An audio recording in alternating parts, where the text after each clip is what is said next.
kwamba Kristo huyu anayezaliwa kwetu ndiye nuru na mwanga wa maisha yetu. Atakapozaliwa mkombozi atatukuta tuko wapi?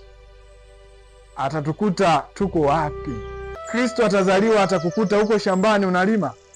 Kristo atakapozaliwa atakukuta upo na mwenzako mnamsema fulani ameshindwa kufanikiwa katika maisha yake.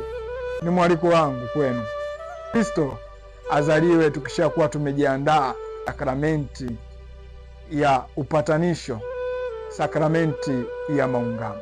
Iwe heri katika Noeli kumpokea Kristo na isiwe kukosa Noeli katika kumpokea Kristo. Atutuleta sweso kuduni hapa wino vange na mweleloli awala mkichete kabisa mwakata mwe. Na Kristo anapozaliwa atukute tuna amani, baba na mama atukute tuna furaha. Mtoto Yesu anayezaliwa kati yetu